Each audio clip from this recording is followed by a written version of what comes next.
ओम शांति। अव्यक्त मुरली रिवाइज 25/5/83। मुरली का सार है, ब्रह्मा बाप की बच्चों से एक आशा। आज बाप दादा सर्व बच्चों की सेवा का, याद का और बाप समान बनने का चार्ट देख रहे थे।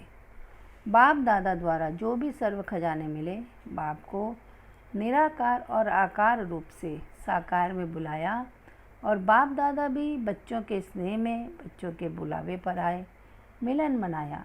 अब उसके फलस्वरूप सभी बच्चे कौन से फल बने? प्रत्यक्ष फल बने, सीजन के फल बने, रूप वाले फल बने व रूप रस वाले फल बने। डायरेक्ट पालना के अर्थात पेड़ के पके हुए फल बने व कच्चे फलों को कोई एक दो विशेषता के मसालों के आधार पर स्वयं को रंग रूप में लाया है व अब तक भी कच्चे फल हैं। यह चार्ट बच्चों का देख रहे थे। संगम युग की विशेषता प्रमाण प्रत्यक्ष फल के समय प्रमाण हर सब्जेक्ट में, हर कदम में, कर्म में प्रत्यक्ष फल देने वाले, प्रत्यक्ष फल खाने वाले, बाप की पालना के पके हुए रंग, रूप, रस तीनों से संपन्न अमूल्य फल होना चाहिए। अभी अपने आप से पूछो, मैं कौन? सदा संग रहने का रंग, सदा ब्रह्मा बाप समान बाप को प्रत्यक्ष करने का रूप, सदा सर्व प्राप्तियों का रस, ऐसा बाप समान बने हैं। आजकल ब्रह्मा बाप ब्राह्मण बच्चों की समान संपन्नता को विशेष देखते रहते हैं। सारा समय हर एक विशेष बच्चे का चित्र और चरित्र दोनों सामने रख देखते रहते हैं कि कहाँ तक संपन्न बने हैं। माला के मणके कौन और कितने अपने नंबर पर सेट हो गए हैं। उसी हिसाब से रिजल्ट को देख विशेष ब्रह्मा बाप बोले, ब्राह्मण आत्मा अर्थात हर कर्म में बाप दादा को प्रत्यक्ष करने वाली, कर्म की कलम से हर आत्मा के दिल पर, बुद्धि पर बाप का चित्र व स्वरूप खींचने वाले रूहानी चित्रकार बने हो ना। अभी ब्रह्मा बाप की इस सीज़न के रिजल्ट में बच्चों के प्रति एक आशा है। क्या आशा होगी? बाप की सदा यही आशा रहती कि हर बच्चा अपने कर्मों के दर्पण द्वारा बाप का साक्षात्कार करावे, अर्थात हर कदम में फॉलो फादर कर बाप समान अव्यक्त फरिश्ता बन कर्म योगी का पार्ट बजावे। यह आशा पूर्ण करना मुश्किल है व सहज है। ब्रह्मा बाप तो सदा आदि से तुरंत दान महापुण्य इसी संस्कार को साकार रूप में लाने वाले रहे ना। करेंगे, सोचेंगे, प्लान बनाएंगे, यह संस्कार कभी साकार रूप में देखें? अभी अभी करने का महामंत्र हर संकल्प और कर्म में देखा ना। उसी संस्कार प्रमाण बच्चों से भी क्या आशा रखेंगे? समान बनने की आशा रखेंगे ना। सबसे पहले बाप दादा मधुबन वालों को आगे रखते हैं। हो भी आगे ना। सबसे अच्छे से अच्छे सैंपल कहाँ देखते हैं सभी? सबसे बड़े से बड़ा शोकेस मधुबन है ना। देश विदेश से सब अनुभव करने के लिए मधुबन में आते हैं ना। तो मधुबन सबसे बड़ा शोकेस है। ऐसे शोकेस में रखने वाले शो पीस कितने अमूल्य होंगे। सिर्फ बाप दादा से मिलने के लिए नहीं आते हैं, लेकिन परिवार का प्रत्यक्ष रूप भी देखने आते हैं। वह रूप दिखाने वाले कौन? परिवार का प्रत्यक्ष सैंपल, कर्म योगी का प्रत्यक्ष सैंपल, अथक सेवाधारी का प्रत्यक्ष सैंपल, वरदान भूमि के वरदानी स्वरूप का प्रत्यक्ष सैंपल कौन है? मधुबन निवासी होना। भागवत का महात्म सुनने का बड़ा महत्व होता है। सारे भागवत का इतना नहीं होता, तो चरित्र भूमि का महात्म मधुबन वाले हैं ना। अपने महत्व को तो याद रखते हो ना। मधुबन निवासियों को याद स्वरूप बनने में मेहनत है व सहज है। मधुबन है ही प्रजा और राजा दोनों आत्माओं को वरदान देने वाला। आजकल तो प्रजा आत्माएं भी अपना वरदान का हक लेकर जा रही हैं। जब प्रजा भी वरदान ले रही है तो वरदान भूमि में रहने वाले कितने वरदानों से संपन्न आत्माएं होंगी। अभी के समय प्रमाण सभी प्रकार की प्रजा अपना अधिकार लेने के लिए चारों ओर आने शुरू हो गई हैं। चारों ओर सहयोगी और संपर्क वाले वृद्धि को पा रहे हैं। प्रजा की सीजन शुरू हो गई है तो राजे तो तैयार हो ना। वह राजाओं का छत्र कब फिट होता है कब नहीं होता। तख्त नशीन ही ताजधारी बन सकते हैं, तख्त नशीन नहीं तो ताज भी सेट नहीं हो सकता। इसलिए छोटी छोटी बातों में अपसेट होते रहते हैं। यह अपसेट होना निशानी है तख्त नशीन अर्थात तख्त पर सेट न होने की। तख्त नशीन आत्मा को व्यक्ति तो क्या लेकिन प्रकृति भी अपसेट नहीं कर सकती। माया का तो नाम निशान ही नहीं, तो ऐसे तख्त नशीन ताजधारी वरदानी आत्माएं होना। समझा मधुबन के ब्राह्मणों के महात्म का महत्व। अच्छा, आज तो मधुबन निवासियों का टर्न है, बाकी सब गैलरी में बैठे हैं। गैलरी भी अच्छी मिली है ना। अच्छा, आदि रत्न आदि स्थिति में आ गए ना, मध्य भूल गया ना, डालियाँ वगैरह सब छूट गई ना। आदि रत्न सभी उड़ते पंछी बनकर जा रहे हो ना। सोने हिरण के पीछे भी नहीं जाना, किसी भी तरह की आकर्षणवश नीचे नहीं आना। चाहे किसी भी प्रकार के सरकमस्टांस बुद्धि रूपी पाँव को हिलाने आवे, लेकिन सदा अचल अडोल नष्टो मुहा और निर्माण रहना। तभी उड़ते पंछी बन उड़ते और उड़ाते रहेंगे, सदा न्यारे और सदा बाप के प्यारे। न किसी व्यक्ति के न किसी हद के प्राप्ति के प्यारे बनना। ज्ञानी तो आत्मा के आगे यह हद की प्राप्तियाँ ही सोने हिरण के रूप में आती हैं। इसलिए हे आदि रत्नों, आदि पिता समान सदा निराकारी निर्विकारी निरहंकारी रहना। समझा।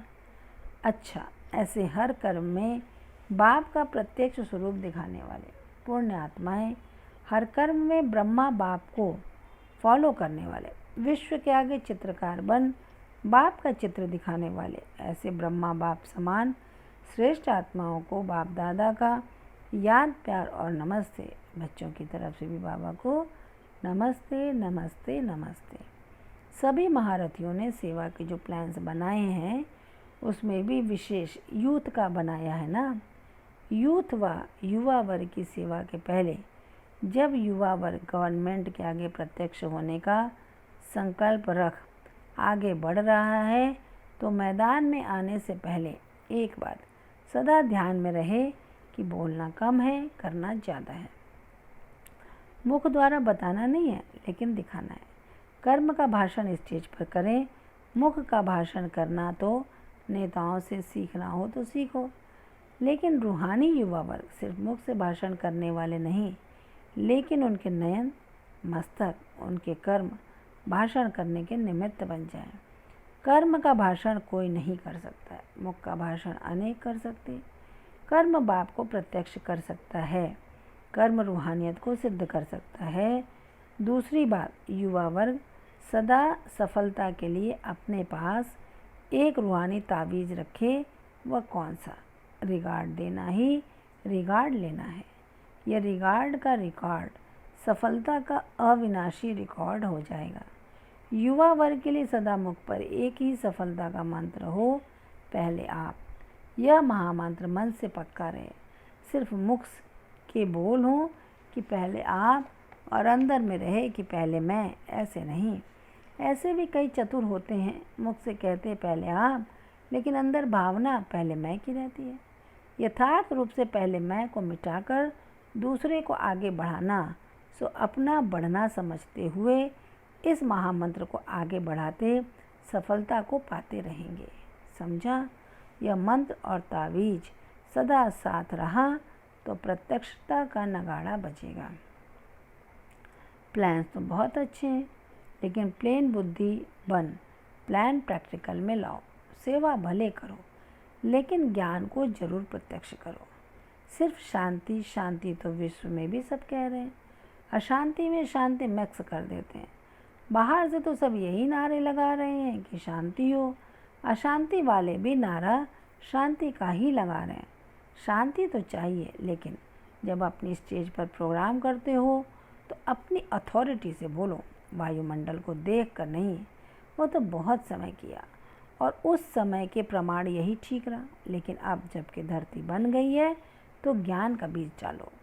टॉपिक भी ऐसी हो। तुम लोग टॉपिक इसलिए चेंज करते हो कि दुनिया वाले इंटरेस्ट लें, लेकिन आवे ही इंटरेस्ट वाले। कितने मेले, कितने कॉन्फ्रेंस, कितने सेमिनार आदि किए हैं।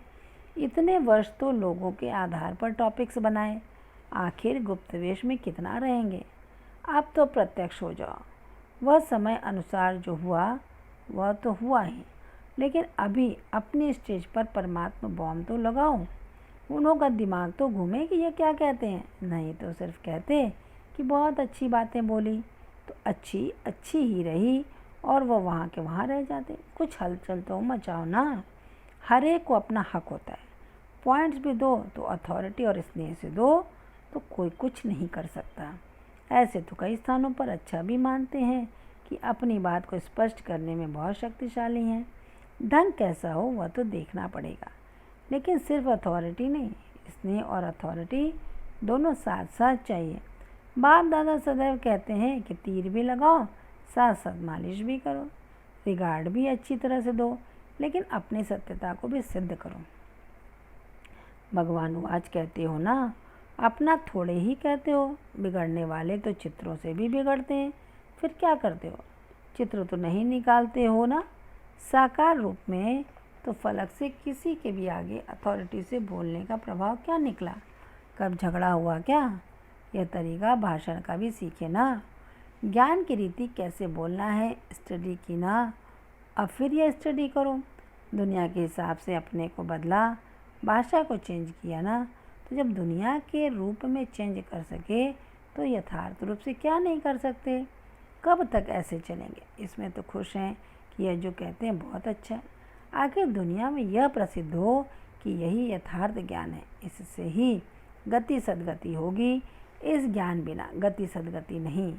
अभी तो देखो, योग शिविर करके जाते हैं, बाहर जाते फिर वही की वही बात कहेंगे कि परमात्मा सर्वव्यापी है। यहाँ तो कहते योग बहुत अच्छा लगा, फाउंडेशन नहीं बदलता। आपके शक्ति के प्रभाव से परिवर्तन हो जाते हैं, लेकिन स्वयं शक्तिशाली नहीं बनते। जो हुआ है यह भी जरूरी था। जो धरनी कलराठी बन गई थी, वह धरनी को हल चला के योग्य धरनी बनाने का यही साधन यथार्थ था। लेकिन आखिर तो शक्तियाँ अपने शक्ति स्वरूप में भी आएंगी ना। स्नेह के रूप में आए, लेकिन यह शक्तियाँ हैं, इनका एक एक बोल हृदय को परिवर्तन करने वाला है। बुद्धि बदल जाए, ना से हाँ में आ जाए, यह रूप भी प्रत्यक्ष होगा ना। अभी उसको प्रत्यक्ष करो, उसका प्लान बनाओ। आते हैं खुश होकर जाते हैं, वो तो जिन्हों का इतना आराम, इतना स्नेह, खातिरी मिलेगी तो ज़रूर संतुष्ट होकर जाते हैं, लेकिन शक्ति रूप बनकर नहीं जाते। ब्रह्मा बाप कहते थे कि सब प्रदर्शनियों में प्रश्नावली लगाओ। उसमें कौन सी बातें थी? तीर समान बातें थी ना। फॉर्म भराने के लिए कहते थे यह राइट है व रॉन्ग, हाँ व ना लिखो। फॉर्म भराते थे ना, तो क्या योजनाएं रही? एक है ऐसे ही भरवाना, जल्दी जल्दी में रॉन्ग व राइट कर दिया, लेकिन समझा कर भराओ तो उसी अनुसार यथार्थ फॉर्म भरेंगे। सिद्ध तो करना ही पड़ेगा। वह आपस में प्लान बनाओ जो अथॉरिटी भी रहे और स्नेह भी रहे, रिगार्ड भी रहे और सत्यता भी प्रसिद्ध हो। ऐसे किसकी इंसल्ट थोड़े ही करेंगे। यह भी लक्ष्य है कि हमारी ही ब्रांचेस हैं, हमारे से ही निकले हुए हैं, उन्हों को रिगार्ड देना तो अपना कर्तव्य है। छोटों को प्यार देना यह तो परंपरा ही है। अच्छा वरदान, दया भाव को धारण कर सर्व की समस्याओं को समाप्त करने वाले मास्टर दाता भव। स्पष्टीकरण, जिन आत्माओं के भी संपर्क में आते हो, चाहे कोई कैसे भी संस्कार वाला हो, अपोजिशन करने वाला हो, स्वभाव के टक्कर खाने वाला हो, क्रोधी हो, कितना भी विरोधी हो, आपकी दया भावना उसके अनेक जन्मों के कड़े हिसाब किताब को सेकंड में समाप्त कर देगी। आप सिर्फ अपने अनादि आदि दातापन के संस्कार को इमर्ज कर दया भाव को धारण कर लो तो ब्राह्मण परिवार की सर्व समस्याएं समाप्त हो जाएंगी। स्लोगन, अपने रहमदिल स्वरूप व दृष्टि से हर आत्मा को परिवर्तन करना ही पुण्यात्मा बनना है। अपने रहमदिल स्वरूप व दृष्टि से हर आत्मा को परिवर्तन करना ही पुण्यात्मा बनना है। अच्छा, ओम शांति।